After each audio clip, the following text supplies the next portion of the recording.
Shalom, Bapak, Ibu, dan saudara-saudari yang terkasih dalam Tuhan Yesus Kristus.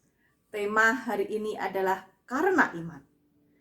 Bacaan terambil dari Ibrani pasal 11, ayat 11 sampai dengan 12.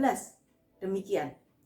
Karena iman, ia juga dan Sarah beroleh kekuatan untuk menurunkan anak cucu, walaupun usianya sudah lewat, karena ia menganggap Dia yang memberikan janji itu setia.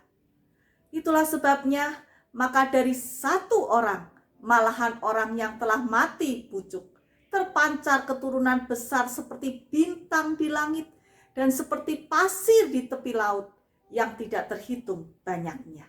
Demikianlah firman Tuhan. Bapak, Ibu, dan saudara-saudari yang terkasih dalam Tuhan Yesus Kristus, kisah ini berawal dari Tuhan memanggil Abram. Tuhan memanggil Abram ketika usia 75 tahun. Ia berkata, pergilah dari negerimu dan dari sanak saudaramu dan dari rumah bapamu ini ke negeri yang akan kutunjukkan kepadamu. Aku akan membuat engkau menjadi bangsa yang besar dan memberkati engkau serta membuat namamu masyhur dan engkau akan menjadi berkat. Itulah janji Tuhan yang Tuhan ucapkan ketika Abram berusia 75 tahun. Kemudian 10 tahun kemudian Tuhan mengulang janji itu. Ketika Abram berkata, Tuhan, kau memberkati aku dengan begitu banyak berkat, tapi aku tidak punya keturunan. Tapi Tuhan berkata, engkau akan punya keturunan dari anak kandungmu yang akan menjadi ahli warismu. Sarai berpikir, wah gak mungkin, saya mandul begitu ya. Tapi apa yang ia lakukan, kemudian ia panggil Hagar, hambanya, dan Abram disuruh menghampiri Hagar. Dan kemudian Abram mempunyai anak Ismail di usia 86 tahun. Ketika Abram berusia 99 tahun, Tuhan datang kembali. Tuhan mengulang kembali janji itu, bahwa tahun depan ia akan mendapatkan anak yang dijanjikan itu. Di saat itu Abram dan Sarai tertawa. Karena seolah-olah tidak mungkin itu terjadi. Di usia Abram yang begitu lanjut dan Sarai yang sudah tua. Tapi apa yang terjadi? Meskipun mereka tertawa, Tuhan tetap berjanji. Abram dan Sarai menjadi dirubah namanya Abraham dan Sarah. Ketika berumur 100 tahun, Abraham dan Sarah berusia 90 tahun. Mereka mempunyai anak yang bernama Ishak. Dan arti nama Ishak adalah ia tertawa. Perhatikan kata-kata di dalam kitab Ibrani ini, karena iman. Bukan karena perbuatan Abram yang bisa dibanggakan, Abram hebat, tidak. Tapi karena iman terlebih dahulu, sehingga perbuatan Abram mengikuti imannya. Bukan karena kekayaan Abram, bukan karena jabatan yang dia miliki, dan bukan karena saudara-saudara yang hebat. Tetapi sekali lagi Tuhan melihat iman Abram yang kemudian menjadi nama Abraham. Itulah yang Tuhan lihat. Oleh karena itu ada 3 hal. Yang pertama adalah bagaimana kita belajar dari kisah Abram menjadi Abraham.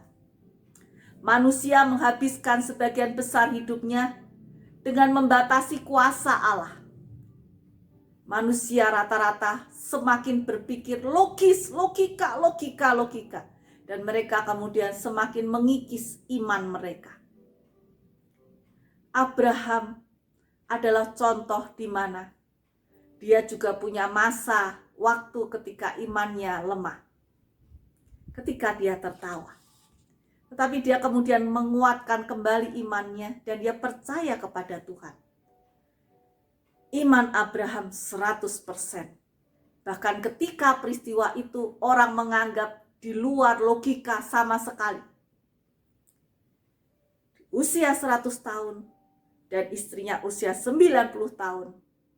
Dalam kondisi Sarah mandul, Abraham dan Sarah punya anak. Suatu peristiwa yang menjanjikan bahwa iman Abraham adalah iman yang benar. Keyakinan Abraham adalah keyakinan Allah yang setia itu, Allah yang berkuasa atas apapun yang telah Ia janjikan.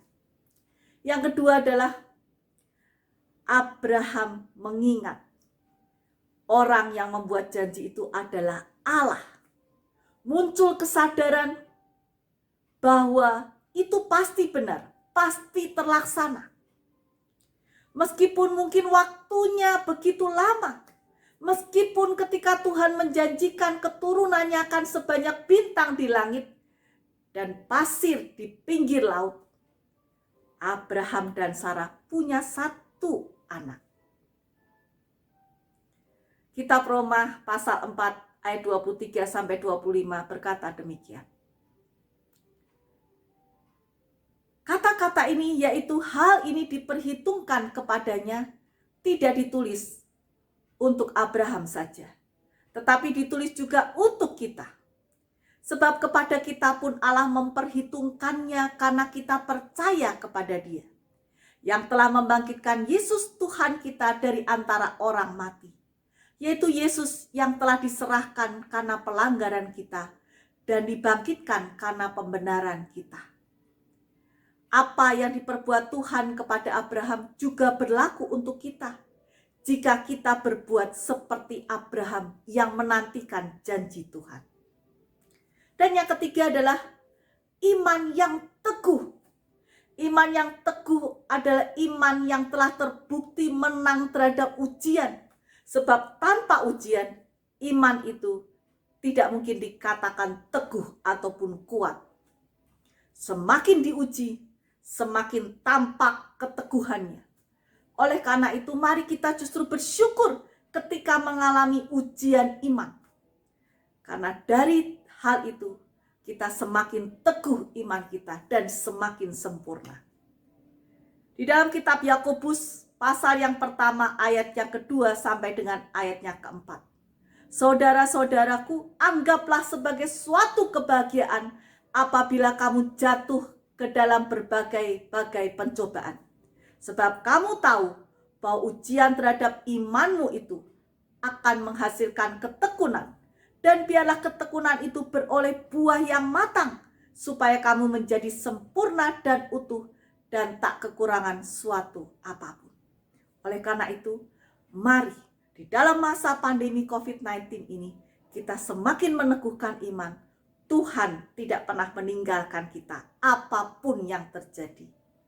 Tuhan memberkati kita. Amin.